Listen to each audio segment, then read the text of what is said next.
কোরআন পড়ে। তাহলে দুই গোষ্ঠীর কথা আমি আপনাদের সামনে রাখলাম। একদল সুমধুর কণ্ঠে কোরআন তেলাওয়াত করে, সারা বিশ্ব বিমোহিত, ইবলিশও বিমোহিত, ইবলিশও খুব খুশি, সুন্দর করে তেলাওয়াত করো তোমরা, সমাজটার দিকে তাকিও না, আমি দেখছি। আর একদল, তারা সংখ্যায় কম, তেলাওয়াত হয়তো খুব সুন্দর না, কিন্তু সোসাইটি থেকে ইবলিশকে উৎখাত করে, ইবলিশকে খতম করে আল্লাহর আইন প্রতিষ্ঠার সংগ্রাম করে। আপনারা বলবেন এই দুই গোষ্ঠীর মধ্যে আল্লাহ রাব্বুল আলামিনের কাছে পছন্দের নৈকট্য প্রাপ্ত কারা? আমার ভাইরা, কারা হবে? দ্বিতীয় শ্রেণী, নিঃসন্দেহে। তার কারণ আল্লাহ রাব্বুল আলামিন যে উদ্দেশ্যে সমস্ত নবীদেরকে দুনিয়ায় পাঠিয়েছিলেন, এই অল্প সংখ্যক লোক হলেও এই দ্বিতীয় শ্রেণীর লোকগুলো নবীরা সেই কাজের আঞ্জাম দেওয়ার জন্য প্রতিশ্রুতিবদ্ধ হয়ে রক্ত দিচ্ছে, সময় দিচ্ছে, শ্রম দিচ্ছে। এই সত্যটা বুঝে নিতে হবে। আমরা যেমন একদিকে কোরআনকে সুন্দরভাবে তেলাওয়াত করব, কারণ কোরআনের ইবারতের অনেক কল্যাণ আছে, কোরআনের ইবারতের অনেক মূল্য। আপনি শুদ্ধ করে কোরআন পড়বেন, এটা অনেক মূল্য রাখে। কিয়ামতের ময়দানে, হাসরের ময়দানে আল্লাহ রাব্বুল আলামিন বলবে তেলাওয়াত করো। যারা তেলাওয়াত করবে আল্লাহ তাদের ততটাই উচ্চ মর্যাদা দান করবে। তাই তেলাওয়াতের মর্যাদা অনেক। কিন্তু আমি যত সুন্দরই তেলাওয়াত করি, সেই কোরআনের শিক্ষাকে যদি নিজের জীবনে আর সোসাইটিতে বাস্তবায়নের জন্য এক পাও না হাঁটি, কোনো চিন্তা ফিকির না করি, তাহলে এই তেলাওয়াতকারী আসলে কিন্তু আল্লাহ রাব্বুল আলামিনের কাছে পাকড়াও হবে। আমার ভাইরা, আমি যে কথা আপনাদের বলবো তা হচ্ছে এই, আমি সপ্তাহ তিনেকের আগের একটা ছোট্ট ঘটনা বলবো। 3 সপ্তাহ আগে, 3 সপ্তাহ 1 মাস হয়ে গেছে।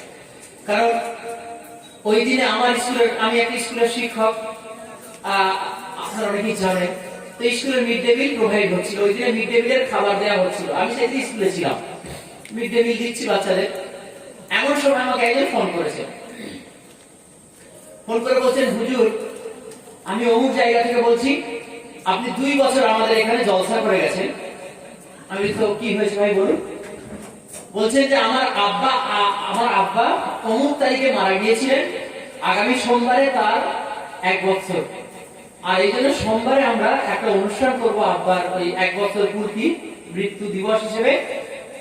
সোমবারে আপনি যদি একটু সময় দেন আমাদের বাড়িতে, সকাল থেকে কোরআন খতমের আয়োজন করছি। তো আমরা অন্যান্য বছরের মতো ইমাম সাহেবকে নয়, আপনাকে দিয়ে কোরআন খতম করাবো। ব্যাপারটা বুঝতে পেরেছেন? এটা খুব সাধারণ ঘটনা মুসলিম সোসাইটিতে না? সকালবেলা দলবল নিয়ে আমি যাব, বাড়িতে বসবো, কোরআন পড়বো, সারাদিন চুমচুমো করে কোরআন পড়বো, সন্ধ্যা পর্যন্ত পুরো কোরআন শেষ, এবারে খাওয়া দাওয়া, পকেটে টাকা পয়সা নিয়ে বাড়ি ফিরবো। এইটা তারা চাইছিল, বুঝলেন? এটা তারা চাইছিল আমার কাছে। আমি বললাম, ফোনেই বললাম, ভাই আপনি ঠিক কি চাইছেন? আমি গিয়ে সারাদিন আপনার ওখানে কোরআন তেলাওয়াত করবো? বলে না হুজুর, কোরআন খতম করবেন। আমি ঠিক সেটাই বলছি, আপনারা কি চাইছেন যে আমি গিয়ে কোরআনের শিক্ষাটা দিয়ে খতম করে দিই? সম্ভবত এটা চাইছেন। বলে না, আমরা এটা চাইছি না, আপনি শুধু কোরআন খতম করবেন। আমি বললাম, ভাই যদি সকাল থেকে কোরআন ধরি, সন্ধ্যা পর্যন্ত 1 জন বা 10 জন মিলে কোরআনটাকে শেষ করি, তাহলে কোরআনটার শিক্ষাটাকে খতম করে দেওয়া হয়। আর এটাই সোসাইটিতে চলছে। আপনি ভাড়া করে নিয়ে আসবেন 2-10 জনকে, আর 2-10 জন মিলে এসে আপনার ঘরে বসে তারা হিলে দুলে কোরআনটা পড়ে দেবেন। তারপরে তারা দুহাত তুলে দোয়া করবেন। তারা দোয়া করবে, রব্বানা হাব লানা মিন আজওয়াজিনা ওয়া যুররিয়াতিনা কুররাতা আইনি ওয়াজআলনা লিল মুত্তাকিনা ইমামা। তারা সারাদিন কোরআনটাও পড়েছে, নেকি নিয়েছে, যদি নেকি হয় তো তাদের হয়েছে। তারা খাওয়া-পিয়া করেছে, যদি খেয়ে থাকে তারা খেয়েছে, পয়সা যদি নিয়ে থাকে তারা নিয়েছে। দোয়াও করার সময় তারা বলছে, হে আল্লাহ চক্ষু শীতলকারী স্ত্রী দাও আমাদের, আপনার জন্য কিচ্ছু রইল না, সারাদিনে কিচ্ছু রইল না আপনার জন্য। তাহলে কি করছেন? কেন ডাকছেন আমাকে?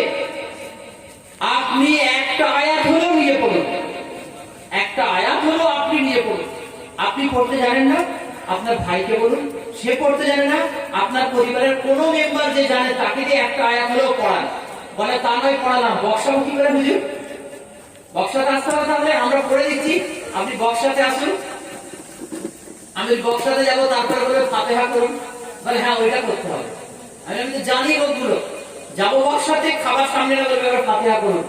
বরং একটা কাজ করুন, বক্সানো মানে কি জানেন? একটা আয়াত পড়বেন, পড়ার পরে ওই আয়াতে যা অর্থ আছে সেটাকে আগে বুঝবেন, তারপর আল্লাহকে বলবেন। এই কথা একদম আল্লাহকে বলবেন না যে আল্লাহ যা করেছি আমার বাপের জন্য পাঠিয়ে দাও, আল্লাহ রেগে যাবে। কি করতে হবে? আগে ওই আয়াতটা পড়বেন, আয়াতটা পড়ে অর্থটা বুঝবেন, তারপর আল্লাহকে বলবেন আল্লাহ রাব্বুল আলামিন একটা আয়াত আপনার পড়েছি, এটাকে বুঝতে চেষ্টা করেছি, রাব্বুল আলামিন এই শিক্ষার উপর জীবন কাটানোর তৌফিক দান করুন। আপনি এইটুকু খালি বলবেন, আপনার বাপের নাম উল্লেখ করতে হবে না, মায়ের নাম উল্লেখ করতে হবে না, কিচ্ছু করতে হবে না।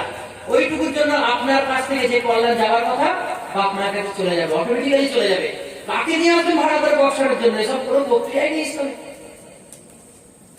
ইসলাম কি এরকম নাকি পুরোহিততন্ত্র? পুরোহিতদের মধ্যে ইসলাম যে তাদেরকে ডেকে আনলে তবে আপনি ইসলামকে মানতে পারবেন?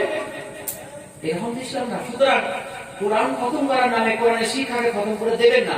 এই কোরআন তার শিক্ষাকে বাস্তবায়ন করার জন্য এসেছে। এই কোরআন তার শিক্ষাকে এখন ছেলেখেলা করার জন্য আসেনি। আমার ভাইরা, আমাদের সন্তানদেরকে আমরা কোরআনের জায়গায় পাঠাচ্ছি, আলহামদুলিল্লাহ। নিজেরা কি মনে করছি? কি মনে করছি নিজেরা? আমাদের প্রয়োজন নেই। এটা যদি মনে করে থাকি খুব ভুল হবে। আমরা যেমন আমাদের সন্তানদেরকে কোরআনের পাঠাগারে পাঠাচ্ছি কোরআন পাঠ করানোর জন্য, কোরআন শিক্ষার জন্য, সমানভাবে আপনি যে বয়সেরই হোক আপনাকেও কোরআনের পাঠশালায় আসতে হবে। আসতে হবে। সন্তানকে আপনি বলছেন বাবা তুই নামাজ কেন পড়িস না, কেন পড়িস না? সন্তান দেখছে যে নামাজের ওয়াক্ত ধরে আপনি ক্যারামবোর্ড খেলেন ক্লাবে বসে, আর আপনি সন্ধ্যাবেলা ঘরে এসে ফোন দিচ্ছেন এই তুই আসলে নামাজ পড়তে গিয়েছিলিস। এটা কোনো ভালো পদ্ধতি না। সুতরাং আপনি যেমন সন্তানকে এখানে পাঠাবেন কোরআন শিখতে, তেমন আপনাকেও কোরআন শিক্ষার ব্যবস্থা করতে হবে। Quran for all, Quran for all, Quran সবার জন্য। ওটা শুধুমাত্র আপনার সন্তানের জন্য কিংবা আপনার স্ত্রীর জন্য না। মুসলিম সোসাইটি মনে করেছে কোরআন আমার স্ত্রী পড়বে, তাই জন্য যখন আমি মেয়ে দেখতে যাবো তখন জেনে নেবো ভালো করে, বুঝে নেবো ভালো করে ও কোরআন পড়া জানে কিনা। তার মানে কোরআন শুধু মেয়েদের জন্য। আমি একটা দেখাশোনায় হাজির ছিলাম, মেয়ে পক্ষের হয়ে আমি ছিলাম, মেয়ে পক্ষের হয়ে বসে আছি, আর বাবাজি এসেছেন, তার বোনাই নিয়ে এসেছেন, বন্ধুদের নিয়ে এসেছেন, যেমন হয় মুসলিম সোসাইটিতে। একা এলে তো হবে না, কারণ প্রশ্নগুলো করবে বন্ধুরা বোনাইরা, তো হারাম হালাল না যায় মাহারাম পুরুষ তো বোঝে না, কি এসছে। কিন্তু যে মেয়েকে দেখতে এসছে, ও মেয়েটা ছিল বিজ্ঞ, আলিমা ছিল, ও ভালোই জ্ঞান রাখতে কোরআনের। তাকে দেখতে এসেছে, দেখতে এসে এবারে তাকে বলছে যে কতদূর পড়াশোনা করেছো? এগুলো আমি মাস্টার্স করেছি, ফিলোসফিতে মাস্টার্স করেছি, MA পাস। তখন বড় যে হবে তার বোনাই একটা খাতা চাইছে, একটা খাতা নিয়ে আসুন। খাতা আনা হলো, এগিয়ে দিয়ে বলছে তোমার নাম ঠিকানাটা একটু লিখে দাও দেখি মা। আমি চিন্তা করলাম যে খুবই মূঢ়, যে বলছে আমি MA করেছি তার হাতের লেখা যাচাই করার জন্য খাতা দিচ্ছে, দেখি কতটুকু অপমানিত হয়, কারণ মেয়ে খুব বিজ্ঞ। লেখার পাঠটা চললো, লেখা হয়ে যাওয়ার পরে তারপরে একটা বন্ধু আর ওই ছেলে কানাকানি করে নিল, কানাকানি ফিস ফিস ফিস ফিস করে। বন্ধুটা বলছে কোরআন পড়তে জানো? বলে হ্যাঁ আমি কোরআন পড়তে জানি, আলহামদুলিল্লাহ। তো কোরআনের একটা সূরা পড়ে দেখাও। তখন এই মেয়েটা বলছে আপনার একটা সূরার নাম বলুন, আমি সেই সূরাটা পড়ব। আপনারা যে কোনো সূরার নাম বলুন, আমি সেই সূরা পড়ব। আবার দুজনে কানাকানি করছে, সূরার নাম আর আবিষ্কার হচ্ছে না। বোনাইয়ের কানে হাত চালাচালি, সেও বলতে পারছে না। এই মেয়েটা বলছে আপনারা একটা সূরার নাম বলুন, আমি পড়বো। আপনার সূরা রহমান বললে পড়বো, সূরা ইয়াসিন বললে পড়বো, আপনারা যা বলবেন সূরা বলুন, আমি পড়বো। কারণ বুঝতে পেরে গেছে এর কিছু নেই, বলুন যে সূরা বলবেন আমি পড়ে দেবো। আর তারা নিজেদের মধ্যে এই করছে। তখন এই মেয়েটা বলছে দেখুন আমি নিঃসন্দেহে আপনাদেরকে একটা বড় সূরা পড়ে শোনাবো। আমি শুধু সূরাটা পড়বো না, তার অর্থও করে দেবো। এই মজলিসে বসে অর্থটা আপনাদের শোনাবো। তার আগে একটা শর্ত আমার আছে। শর্তটা হচ্ছে আপনারা আমার হাতের লেখা দেখতে চেয়েছিলেন, আমি দিয়েছি, আমার দিক থেকে একটা হয়েছে। এবার আপনাদের দিক থেকে আমি একটা জিনিস জানতে চাইবো, তারপরে আমার দিক থেকে আবার একটা দেবো। এখন আপনারা যেটা না পড়লে নামাজ হয় না, সেই সূরা আল ফাতিহাটা মিস্টারকে পড়তে বলুন। অন্য কেউ না, মিস্টারকে সূরা ফাতিহাটা পড়তে বলুন। সূরা ফাতিহার সাথে নামাজ হবে না। ওই দিক থেকে এটা হবার পরে আমি আরো বড় সূরা পড়বো মানে সহ, আর মিস্টারকে মানে বলতে হবে খালি সূরা ফাতিহা পড়লেই হবে। তো তখন তিনজনই না মুখ চালাচালি করার পরে বোনাই যে তিনি বলছেন, সালাকে বলছে, মানে কর্তাকে বলছে, তাহলে আরে ফাতিহা রে, সেই ঢাকনা খুলে যেটা করতে হয়, হাতে ঢাকনা খুলে যেটা করতে হয়। আপনি চিন্তা করতে পারছেন সোসাইটির অবস্থা। পুরো ভেবে আছে আমাদের কোনো দায়িত্ব নয়, ও আমার বউ যে হয়ে আসবে মায়ের বাড়ি থেকে রেডি হয়ে আসবে, রেডি জিনিসকে নিয়ে আমি ব্যবহার করব, এবার ওখান থেকে যে গাছপালা তৈরি হবে সন্তান সন্ততি সব ওর দায়িত্ব, তুই করবো। আমার ভাইরা, কোরআনের সাথে এত বেয়াদবি করা হচ্ছে, তো তার বদলাটা উঠবে, উঠছে, আমাদের উপর দেশে বদলাটা উঠছে। কোরআনের সাথে যে বেয়াদবি হচ্ছে সেই বেয়াদবির বদলাটা উঠছে। কোরআনকে আল্লাহ রাব্বুল আলামিন যে মর্যাদা দান করেছিলেন, সেই মর্যাদা হচ্ছে এরকম। সূরা আল বাকারা, আল্লাহ রাব্বুল আলামিন বলেছেন সূরা আল বাকারা 185 নম্বর আয়াতে আল্লাহ বলেছেন, শাহরুর রমাদান আল্লাযী উনজিলা ফীহিল কুরআন হুদাল লিন-নাস ওয়া বায়িনাতিন মিনাল হুদা ওয়াল ফুরকান। কুরআন কি? আল্লাহ বলেছেন রমজান মাসে আমি কোরআন নাযিল করেছি। এটা কেমন? কোরআন কি? এখন যদি আমি ধরে ধরে মুসলমানদের জিজ্ঞেস করি, করতে হয় যত জায়গায় ওয়াজে যাই, এছাড়াও আমি অনেকগুলো সংগঠনের সাথে যুক্ত, সোসাইটিতে কাজ করি, তো মুসলমানদের ধরে যান জিজ্ঞেস করি, ভাই কোরআন কি? বলে খতমের কিতাব। আহারে, জান ঠান্ডা হয়ে যাবে। খতমের কিতাব। কেউ বলে খতমের কিতাব, কেউ বলে আল্লাহর বাণী। একটা বুঝে উত্তর দেয় যে না, বলা যায় না, আল্লাহর বাণী সঠিক কথা, ব্যাস আপনার মুখ বন্ধ। কেউ উত্তর দেয় যে জান্নাত পাওয়ার চাবিকাঠি। আলহামদুলিল্লাহ, সবই জানে জান্নাত পাওয়ার চাবিকাঠি। এবারে আমার গ্রামে একটা ডাক্তারবাবু আছেন, হিন্দু, তাকে আমি কোরআন দিয়েছিলাম, বলি ডাক্তারবাবু একটু কোরআনটা পড়ে দেখবেন, এই কোরআন পড়লে আপনি নতুন জীবন পাবেন, দেখবেন পড়ে। অনুবাদ কোরআন দিয়েছি, উনি পড়েছেন। এবার 3 মাস পরে আমি ফিডব্যাক নিতে গেছি তার কাছে, গিয়ে বলছি ডাক্তারবাবু কোরআন কি পড়েছেন? একটুও কি পড়া হয়েছে? বলে হ্যাঁ, আমি ভূমিকাটা পড়েছি। শুধু ভূমিকাটা পড়েছে। আমি কি বুঝলেন? বলে ভূমিকাটা পড়ে আমার মনে হচ্ছে এই কোরআন যেটা আমি পড়তে যাচ্ছি এটা আইনের কিতাব। একজন অমুসলিম ভূমিকাটুকু পড়েই বুঝতে পারছে যেটা আইনের কিতাব, আর মুসলমানদেরকে জিজ্ঞেস করলে বলে খতমের কিতাব। আইনের কিতাব আল্লাহ বলছে হুদাল লিন-নাস, মানুষ ও জাতির জন্য এটা হচ্ছে জীবন বিধান, আইন। তাহলে যেটাকে আল্লাহ জীবন বিধান করে পাঠিয়েছেন, জীবনের বিধান, জীবনের বিধান, তার মানে মানুষের জীবন পরিচালিত হবে যে বিধান দ্বারা, সেই কিতাব হচ্ছে কোরআন। আবার আল্লাহ বলেন অবাইয়িনাতিন মিনাল হুদা ওয়াল ফুরকান, আর এই কোরআন হচ্ছে বাইয়িনা, আরবি শব্দ যার বাংলা হচ্ছে সুস্পষ্ট পথ নির্দেশ দানকারী, যেখানে কোনো ধোঁয়াশা থাকে না, কোনো দ্বিধাদ্বন্দ্ব থাকে না, এই পথে যাব না ওই পথে যাব, এরকম দ্বিধা হয় না, এই পথে যাব না ওই পথে যাব, এরকম কোনো দ্বিধা থাকবে না, দ্বন্দ্ব থাকবে না। সেই কিতাবের নাম হচ্ছে বাইয়িনা। আল্লাহ বলেন এই কোরআন হচ্ছে বাইয়িনা, সুস্পষ্ট পথ দেবে, কোনো দ্বিধাদ্বন্দ্ব থাকবে না এখানে। ওয়াল ফুরকান, আর একমাত্র এই কিতাব আল কোরআন আল্লাহ রাব্বুল আলামিন নিজেই যার সার্টিফাই করছেন, এটা হচ্ছে ফুরকান, এটা হচ্ছে খুশকি পাথর, অর্থাৎ কোনটা হক আর কোনটা বাতিল, কোনটা ধরবে আর কোনটা ছাড়বে মানুষ তুমি বুঝতে পারবে না। তোমার সামনে ইবলিস আছে, দাজ্জাল আছে, তাগুত আছে, তোমার সামনে এমন ফিতনা তৈরি থাকবে যে তুমি কালোকেই সাদা মনে করে ধরবে, ইবলিসকেই তোমার পরিত্রাণকারী মনে করে পাকড়াবে। ইবলিস তোমাকে এমন হাত ছাড়িয়ে দেবে, তুমি তাকে তোমার রাহাবার মনে করে তার পিছনে দৌড়াবে। আল্লাহ বলেন আমি ফুরকান দিলাম, আল কোরআন ফুরকান দিলাম, ওটা তোমাকে কি করবে? সত্য আর মিথ্যার পার্থক্য দান করবে। আমার ভাইরা, এই কিতাবের সাথে আমাদের আচরণ হচ্ছে এরকম যে আমরা আমাদের এই কিতাবকে ঘরে একেবারেই বস্তাবন্দি করে উপরে তুলে রেখেছি, আবার এমন একটা নাম দিয়ে তুলে রেখেছি যে আপনি চাইলেও সেই নাম কাটতে পারবেন না। সোসাইটিকে জিজ্ঞেস করি ভাই কোরআনের সাথে আপনার সম্পর্ক কেমন? আলহামদুলিল্লাহ, বড় কিতাবের সাথে যেমন হওয়া উচিত তেমন। তার মানে বলে ও খুব বড় কিতাব উঁচুতে রাখা আছে, যেহেতু বড় কিতাব উঁচুতে রাখা আছে, আমি নাপাক থাকি, কলকারখানায় কাজ করি, মুখে মজুর, বেয়াদবি হয়ে যাবে, তাই ও নামানোর রিস্ক আমি দিই না। এই জাতির অবস্থা কোরআনের সাথে। তো কোরআনের সাথে যদি জাতির এই অবস্থা হয়, তাহলে সেই জাতির অবস্থা যা হলো তাই হয়েছে। আল্লাহ রাব্বুল আলামিন বলেন, মা হিয়া শিফাউ ওয়া রাহমা, এই কোরআন কি? এটা তোমাদের জন্য আমার পক্ষ থেকে রোগের চিকিৎসা আর রহমত। অথচ দেখুন, যখন আরএসএস মারছে, ফ্যাসিবাদী শক্তি মারছে, যখন গণপিটুনি হচ্ছে, যখন মব লিঞ্চিং হচ্ছে, যখন আওয়াজ উঠেছে হয় ভারত ছাড়ো নয় কোরআন ছাড়ো, যখন আওয়াজ উঠেছে হয় পাকিস্তানে নাও যাও, কবরস্থানে যাও, তখন মুসলমানরা মসজিদে মসজিদে দোয়ার মজলিস করছে, আল্লাহ তোমার রহমত দিয়ে বাঁচিয়ে নাও, রহমত দিয়ে বাঁচিয়ে নাও, তাই না? ওই মজলিসে যখন দোয়া হয়, আমি দেখতে পাই আমার অদৃশ্য চোখে আল্লাহর ফেরেশতারা তারা ডান্ডা নিয়ে মারতে থাকে ওই মজলিসে যারা দোয়া করে, মারতে থাকে।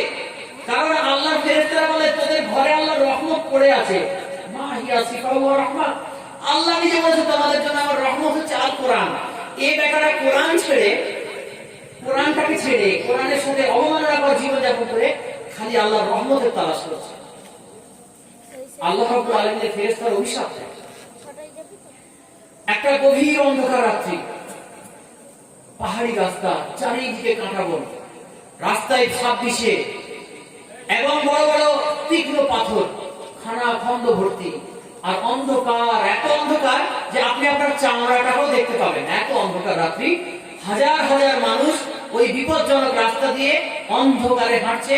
কেউ খাদে গড়িয়ে পড়ে মরছে, কেউ কাঁটাতে গা হাত ছিঁড়ছে, কেউ সাপ বিষের কামড়ে মারা যাচ্ছে। এরকম একটা মিছিল চলেছে অন্ধকারে। আপনিও সেই মিছিলে যাচ্ছেন, আপনিও যাচ্ছেন ওই একই মিছিলে। আর আপনার কাছে এত বড় একটা আধুনিক টর্চ লাইট আছে, যার আলো 1 কিলোমিটার রাস্তা আলোকিত করে দিতে পারে। 1 কিলোমিটার রাস্তা আলোকিত করতে পারে এমন একটা টর্চ লাইট আপনার কাছে আছে। কিন্তু আপনি কি করলেন? ওই টর্চ লাইটটাকে মোটা কম্বলে, মোটা নখমলে মুড়ে বগলের ভিতরে ব্যাগে পুরে ওদের সাথেই হাতড়ে হাতড়ে, পা ফাটিয়ে, গা ফাটিয়ে, সাপের কামড় খেয়ে, বিচ্ছুর কামড় খেয়ে ওদের সাথেই হেঁটে চলেছেন। সবাই অন্ধকারে আছে, আলো নেই। আপনার কাছে অত বড় আলো আছে, আপনি তাকে নখমলে বন্ধ করে ওদের সাথে হেঁটেছেন কপাল ফাটিয়ে। এটা বুদ্ধিমানের কাজ? এর থেকে বড় আহামকি আছে? আহামকি না? হাই, আমরা এটাই করছি। সারা বিশ্বের কারো কাছে আলো নেই, আলো ছিল না। রাসূল যখন এলেন, অন্ধকার, আইয়ামে জাহেলিয়াতের যুগ, কোথাও আলো নেই। মানুষ এমন কোন অন্যায় করতো না যে অন্যায় দেখে পশু লজ্জা পাবে।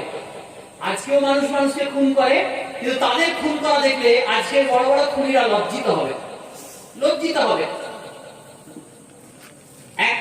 একটা বাগান, একটা বাগান, সেই বাগানের মালিক দূর থেকে দেখেছে যে একটা উট এসে তার বাগানের এরকম ঘাড় বাড়িয়ে তার বাগানের একটা গাছের পাতা খেয়েছে। একটা উট, ওই বাগানের উট এসে আমার বাগানের গাছের পাতা খেয়েছে। তো আর কোনো কথা নয়, এই ভদ্রলোক এলেন, তলোয়ার বের করে উটটাকে সঙ্গে সঙ্গে হত্যা করে দিল। সিরাতিতে হিসাবে বর্ণনা থেকে বলছি, হত্যা করে দেওয়া হলো। হত্যা করে দেওয়ার পরে ওই উটের যে মালিক ছিল, তারা বলে আমরা কি কমাচ্ছি নাকি? তারা 2-10 জন মিলে এসে এই গোত্রের 2-10 জনকে হত্যা করে দিয়ে চলে গেল। এরা আবার লোক প্রস্তুত ধার করে ওদের উপরে চড়াও হয়ে তাদের 20-25 জনকে হত্যা করলো। চলতে শুরু করলো হত্যালীলা। এই হত্যালীলা শেষ হলো কতদিন পরে জানেন? 14 বছর চললো। সিরাতিতে হিসাবে বর্ণনায় ওই একটা উট কটা গাছের পাতা খেয়েছিল, সেইখান থেকে যে হত্যালীলা শুরু হলো, 14 বছর চললো। 2300 মানুষ হত্যা হলো দুই গোত্রের। এটা ছিল তাদের জীবন। আজ নিষ্ঠুরতা আমরা দেখি, কিন্তু মানুষকে খুন করার জন্য খালি উপায় তালাশ করা হয়। এখন তখন উপায়ও তালাশ করতো না। আমি একটা তলোয়ার তৈরি করেছি, গাছের আড়ালে দাঁড়িয়ে থাকবো, নিরীহ লোকদের তার গদ্দা মেরে ধার পরীক্ষা করবো, এটাই যথেষ্ট হত্যা করার জন্য। এত নিষ্ঠুর ছিল তারা। আজ নারী ধর্ষণ হয়, নারীর ইজ্জত লুণ্ঠন হয়। তারা নিজের জন্মদাত্রী মা অথবা সৎ মাকে ধর্ষণ করতো, নিজে ধর্ষণ করতো। ধর্ষণ করে এলাকা থেকে পালিয়ে যেত না ভাই, তারা ধর্ষণ করে পালিয়ে যেত না। ধর্ষণ করার পরে ওই ধর্ষণের পুরো চিত্রটাকে সুন্দর করে কাব্যের আকারে, কবিতার আকারে বর্ণনা করে লিখতো। তারপরে কাবা ঘরের দেয়ালে সেটাকে টাঙিয়ে দিত। নিচে লিখতো আমি অমুকের বেটা অমুক, মানে আমার কত বিরক্ত লাগে, আমি মাকে ধর্ষণ করেছি। আর নিচে নামবো, এত কুৎসিত ছিল তারা। সেই অন্ধকারে আল্লাহ রাব্বুল আলামিন নূর দিলেন, আলো দিলেন। এক আলো হচ্ছে আল কোরআন, আর জীবন্ত আলো আমার রাসূল। জীবন্ত আলো, জীবন্ত নূর আমার রাসূল আল্লাহ পাঠালেন। আল্লাহ বলেন সূরা আল আহজাব 21 নম্বর আয়াতে, লাকাদ কানা লাকুম ফি রাসূলিল্লাহি উসওয়াতুন হাসানাহ, তোমাদের মধ্যে আমি রাসূলকে পাঠিয়েছি যিনি হচ্ছেন উসওয়াতুন হাসানাহ, সর্বোত্তম নমুনা। আল্লাহ রাব্বুল আলামিনের কালামের কথা, এখানেও কিন্তু এই কথার মধ্যে অনেক বড় শিক্ষা আছে। আল্লাহর কালামের কথায় অনেক বড় শিক্ষা আছে। আল্লাহ বলতে পারতেন আমি তোমাদের মাঝে স্যাম্পল পাঠিয়েছি, নমুনা পাঠিয়েছি, বলতে পারতেন না? আল্লাহ তা বলেননি। আল্লাহ বলেন উসওয়াতুন হাসানাহ, শ্রেষ্ঠ নমুনা পাঠিয়েছি, সবথেকে উত্তম নমুনা পাঠিয়েছি। কেন বললেন? মানুষের ফিতরাত হলো সে আজকে যা পেয়েছে তার থেকে ভালো জিনিস চাইবে, চাইবে না? ল্যান্ড ফোনের যুগ যখন ছিল, যার ঘরে ল্যান্ড ফোন ছিল না সে বলতো আল্লাহ একটা ল্যান্ড ফোন কবে হবে, এইচডি বুথে গিয়ে কথা বলতে হয়। এরপর আল্লাহ ল্যান্ড ফোন ঘরে ঘরে দিয়ে দিল। ল্যান্ড ফোনে কথা বলি, কলকাতায় গিয়ে আমি পুলিশের কোমরে ওয়াকি টকি ওয়্যারলেস দেখতাম, ভাবতাম হাই হাই আমার হাতে যে একটা ওয়্যারলেস থাকতো ঘরের সাথে কথা বলতাম এখন তো। এরপরে মোবাইল ফোন, এত বড় সেই সেলুলার কালো কালো মোবাইল ফোন এসে গেল। এত বড় কালো ফোন ব্যবহার করছি, খুব আনন্দ। হঠাৎ দেখলাম কিছু মারোয়ারির হাতে এরকম ছোট ছোট ফোন, দামি ফোন, ও 20,000-এর কম নয়। তখন মনে হচ্ছে আমার এই বড় ফোনটা বোঝা, অত ছোট ফোন কবে পাবো? দেখছে মানুষ পাবে না, তার আকাঙ্ক্ষা পাবে না। ও কবরে যাওয়া পর্যন্ত আকাঙ্ক্ষা থামবে না। মানুষের ফিতরাত এটাই হচ্ছে আমাদের অবস্থা। তো আল্লাহ রাব্বুল আলামিন জানেন আমি যদি বলি তোমাদের মাঝে একজন রাসূল পাঠিয়েছি, তিনি তোমাদের জন্য নমুনা, তাহলে মানুষ বলবে এই নমুনাতে হবে না, আরো ভালো নমুনা চাই। তাই আল্লাহ রাব্বুল আলামিন একদম সিলমোহর মেরে দিলেন। আল্লাহ বলেন আমি তোমাদের মাঝে যে নমুনা পাঠিয়েছি তিনি হচ্ছেন সর্বোত্তম নমুনা। তার মানে জীবনের যে কোনো বিষয়ে যা কিছু জানতে হবে কারো কাছে যেতে হবে না, তোমরা রাসূল মুহাম্মদ সাল্লাল্লাহু আলাইহি ওয়াসাল্লামের কাছে পেয়ে যাবে, সব ব্যাপারে পেয়ে যাবেই পেয়ে যাবে। এই ব্যাপারে আমাদের কোনো সন্দেহ আছে? কোনো সন্দেহ নেই? আচ্ছা, আপনারা বলেছেন সন্দেহ নেই। এই সন্দেহ দূর করছেন অমুসলিমরা কেমন, আর আমরা কি করছি দেখো। মাইকেল হার্ট একজন আমেরিকান সমাজ বিজ্ঞানী, নামটা এখন খুব পরিচিত নাম, মাইকেল হার্ট আমেরিকার বিখ্যাত সমাজ বিজ্ঞানী, পৃথিবীর বিখ্যাত সমাজ বিজ্ঞানী। সে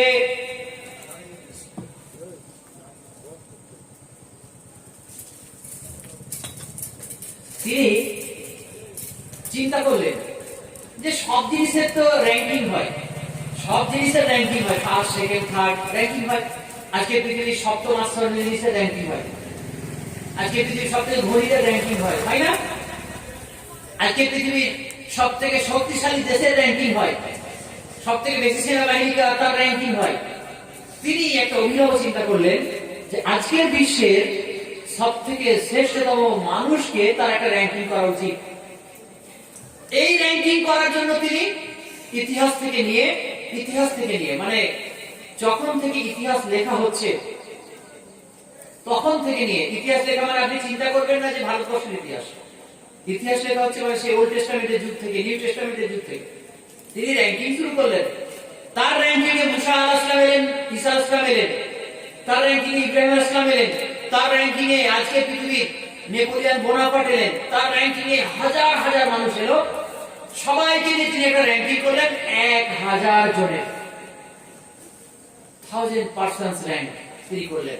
এই 1000 জনের র্যাঙ্কে আবার বাছাই করতে আরম্ভ করলেন, ঝাড়াই বাছাই করে 100 জনের র্যাঙ্ক করলেন, 100 জনের র্যাঙ্ক করলেন করে একটা বইয়ের নাম দিলেন দ্য 100। বইটার নাম দিলেন দ্য 100। এই দ্য 100 বইতে পৃথিবীর শ্রেষ্ঠতম 100 জন মানুষের তালিকা আর কেন কাকে কোন স্থান দেওয়া হয়েছে সেটা লেখা হয়েছে। আমি কেন 1 নম্বরে অমুককে রেখেছি, কেন 2 নম্বরে অমুককে রেখেছি, কেন 3 নম্বরে অমুককে রেখেছি, একদম ডিটেইলস বর্ণনা করেছেন। এই বইটার নাম দ্য 100। পৃথিবীতে আলোড়ন সৃষ্টি করেছে এই বইটা। 100 জনের বাছাই পর্বের পরে আপনাদের কি মনে হয় ওই ব্যক্তি থামবে? ও ফার্স্ট সেকেন্ড থার্ড করবে না? ফার্স্ট সেকেন্ড থার্ড করেছে। ফার্স্ট সেকেন্ড থার্ড করার পরে ফার্স্ট সুপারম্যান, যাকে উনি নিজে নাম দিয়েছেন মুহাম্মদ দ্য সুপারম্যান, মুহাম্মদ সাল্লাল্লাহু আলাইহি ওয়াসাল্লাম the Superman in this globe. উনি বলছেন এই জগতের, এই গ্রহের সুপারম্যান 1 নম্বর ব্যক্তিত্ব হচ্ছে নবী মুহাম্মদ সাল্লাল্লাহু আলাইহি ওয়াসাল্লাম। উনি যা গবেষণা করেছেন আমাদের নবীকে নিয়ে, লজ্জায় মাথা হেঁট হয়ে যাবে আমাদের। আমরা তার উম্মত হয়ে তার এক নোক্তা পরিমাণ গবেষণা করি না রাসূলকে নিয়ে। উনি বলছেন আমি জিজ্ঞেস করলাম, উনি বলছেন আমি জিজ্ঞেস করলাম ঈসা আলাইহিস সালামের কাছে, আমি জিজ্ঞেস করলাম মুসা নবীর কাছে, আমি জিজ্ঞেস করলাম মহাত্মা গান্ধীকে, আমি জিজ্ঞেস করলাম নেপোলিয়ন বোনাপার্ট, আমি জিজ্ঞেস করলাম গ্রিক বীর আলেকজান্ডারকে, জিজ্ঞেস করলাম যে একজন ব্যক্তি শ্রেষ্ঠ সৈনিক, শ্রেষ্ঠ দার্শনিক, শ্রেষ্ঠ স্বামী, শ্রেষ্ঠ পিতা, শ্রেষ্ঠ সমাজবিজ্ঞানী, শ্রেষ্ঠ বিচারক, একজন মানুষ শ্রেষ্ঠ একাধিক থেকে কি করে হয়? আমি যখন এই প্রত্যেকটা every aspects of our life, উনি বলছেন আমি যখন এই জীবনের প্রত্যেকটা দিক আর বিভাগে